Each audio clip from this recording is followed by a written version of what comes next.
Hi guys, and welcome to the newly formatted What's Wrong With You podcast. I am your host, the big LB, the baby effing face, Luke Mother Flippin' Barry, and thank you so much for joining me here. As I say, this is going to be a new journey. It's reformatted. I think I was putting too much pressure on myself and on the listeners as well to put out some new content every week, put out something new, put out something creative, put out a song, put out a whatever. Whereas this, I want to make it a bit more casual, a bit more fun, a bit more with the what's wrong with your mantra. I'm going to be adding in interviews as well. This episode does not have an interview, but my plan is to do a check-in episode every Friday. We talk about a few things. On this episode, I'm going to be talking to you about what's wrong with ya elephants, what's wrong with ya ice cream men, and what's wrong with ya Harry Houdini. And in part 3 of this podcast, we're going to be checking in with all you people, finding out what's wrong with you, because you asked me some questions online over the last few days, and I'm going to try my best to answer as many of them as I possibly can. I'm really excited about this new venture with this podcast because I love talking shite. I love having a laugh, and I love talking about weird stuff, and that's exactly what I'm planning to do. If you have any weird stories, send them my way. If you want me to answer any of your questions, send them my way. We can do it anonymously. We can have you on to talk. We can do anything. This is your podcast as much as it is mine. We're trying to free up what's going on up here, stick it out into the world, and see what kind of fun we can have with it. Find out what the hell is wrong with us along the way. So yeah, that's it really. This week has been a fun one for me, I suppose. I've been feeling very creative. I've been pumping out content. I've been on loads of different podcasts. I was on Page 180 podcast with Ger Leggett. I was talking about yellow jackets on that, so if you want to check that out, that was good fun. I was on the 5 Marks podcast, which is out Saturday, so that's tomorrow after this one is released, talking about RCW, which I'm actually wearing right now, and talking about just my career in terms of wrestling and what I've done around wrestling and that kind of thing. And obviously we have this podcast, and I have the Shindig podcast, which is an archaeology podcast that I produce, edit, and also feature on a little bit as well. So I've been very busy with podcasting, but next to that, I was also throwing out loads of sketches and stuff this week. I have one sketch that got something like 10,000 views in total, which is 6 seconds long. And what it is I came on just saying, if it's lovely drying weather, why are my balls so wet? And this kind of got like 6,000 views, which is really fun to me for a 6-second video to get that amount of views. I made the joke that my balls are actually longer than that video are, which is true. I have very long balls, but I think that's a story for another time. We could do a full long balls episode. My balls literally reach the top of my kneecap. This is not an over exaggeration. I have long ass balls, long balls Barry, that's what I am. Let me know the length of your balls, guys. We can have an entire ball chat. This is what we can do on the What's Wrong With You podcast. Is what's wrong with you that you have exceptionally long balls? Me too. Let's discuss it. Let's talk about it on What's Wrong With You. But it's summertime. It's very much summertime, and that's what that video was really about. That Irish people do and say a lot of weird stuff in summertime. Grand stretch in the evenings, the one that always gets mocked. Lovely weather for drying, that kind of stuff. But the thing that I'm noticing in teenagers is groups of teenagers need to make up their mind about what weather they're supporting, or I suppose feeling, because I saw numerous groups of teenagers over the last week where one member of the group is completely topless, which is ridiculous, and then another member of the group is wearing a hoodie and a woolly hat, which is equally as ridiculous. And they need to make up their mind about what weather we're supposed to be in. And I need to not be a man in my mid-30s giving out about teenagers and how they dress, because I don't like that I'm becoming that person. I don't like that they're making me become that person. They'd want to actually sort their lives out, put on more or less clothes depending on which person in that group that they are. It's very sad that I have to become this way. I was going to make a joke about I was reading the news the other day, because I can read. Yeah, I can read. So what? I'm boasting, am I? Am I boasting that I can read? Yeah, but I'm showing off. I'm showing off that I can read. But yeah, there's a family in Mumbai. Hang on, let me read my notes here. There's 13 people died. Yeah, look at it. 13 family members die after eating suspected toxic porridge. The 14th person said that the porridge was just right though. Bit of humour, Pete.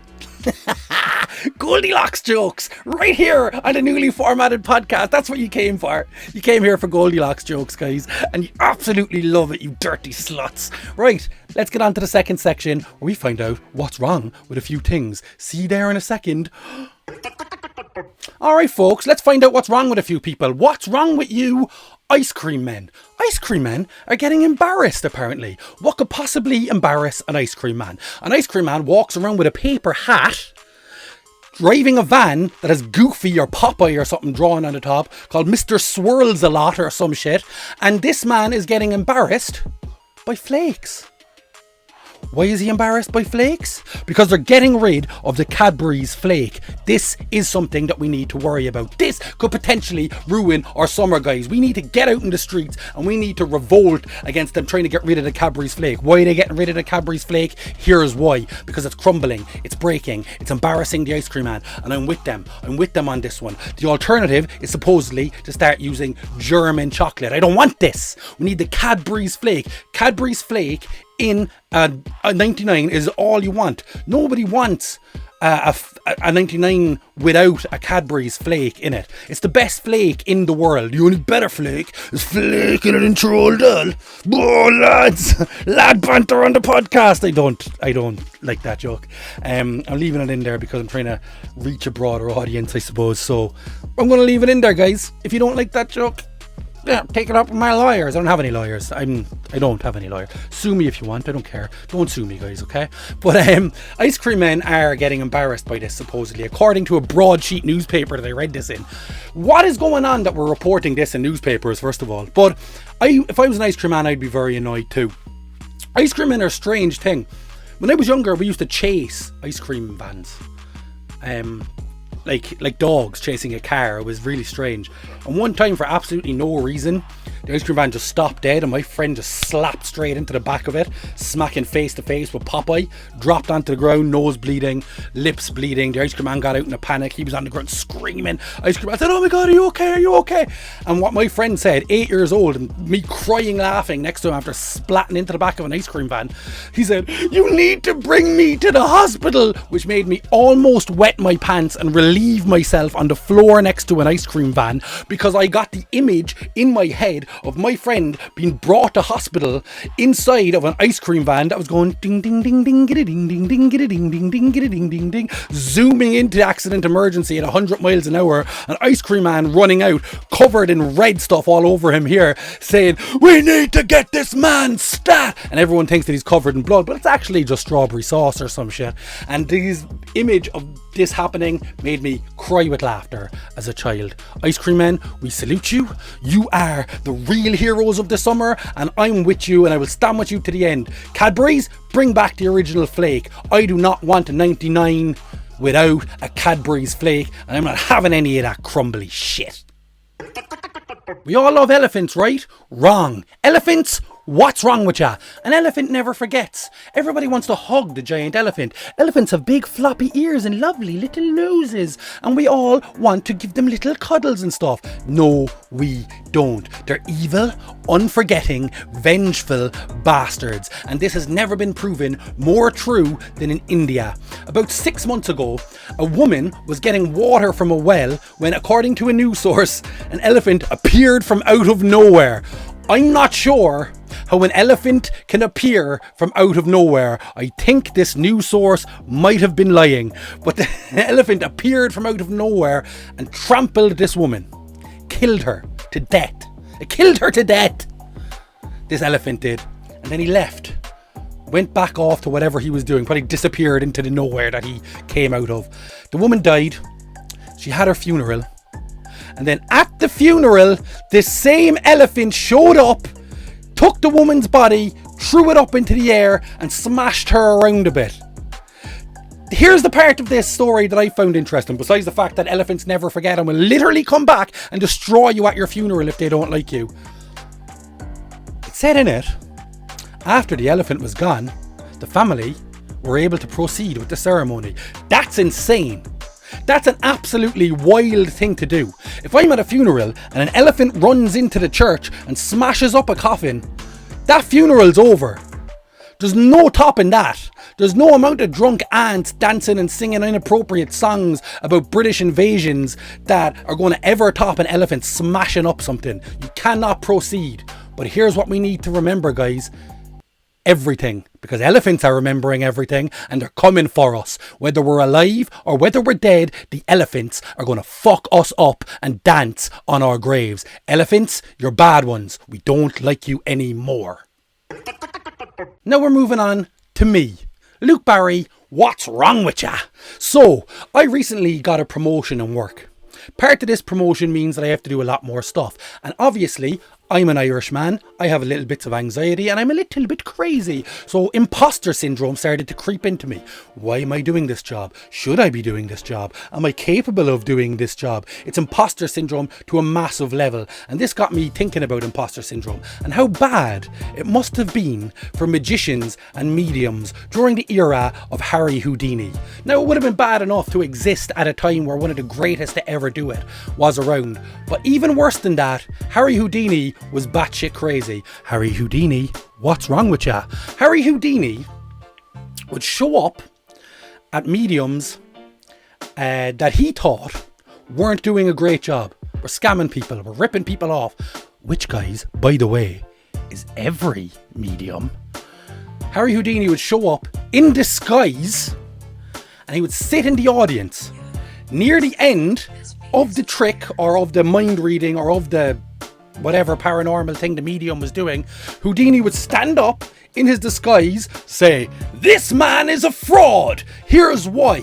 Tell them exactly what he did. The audience say, "Who the hell is this guy? How does he know?" And he'd rip off his disguise and say, "It's me, Harry Houdini." And the audience would applaud and understand that this man was a fraud. Can you imagine the stress you must be under going to work thinking that Harry Houdini could be in the audience in disguise and jump out at any minute and ruin your entire fucking career? I work in an archaeology company where I do social media.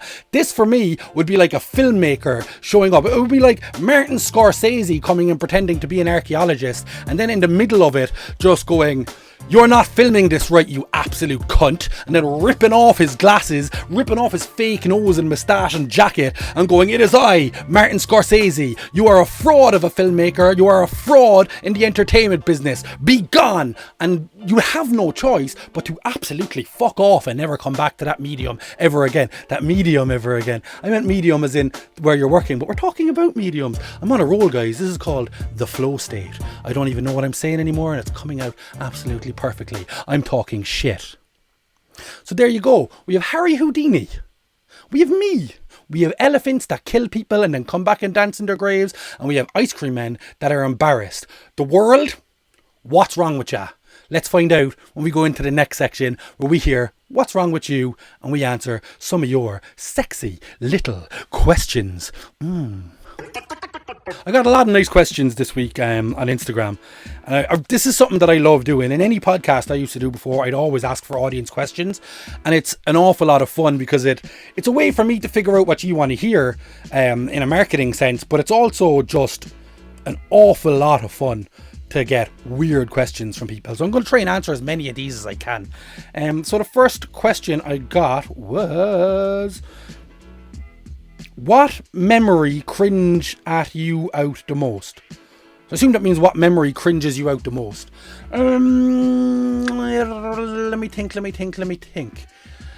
When was I most embarrassed? Okay, here's a memory that cringes me out a lot. It's not something that affects me in terms of my life, but the fact, have you ever told a lie that's very obviously a lie, and afterwards you go, no one believed that lie. I don't know why I told that.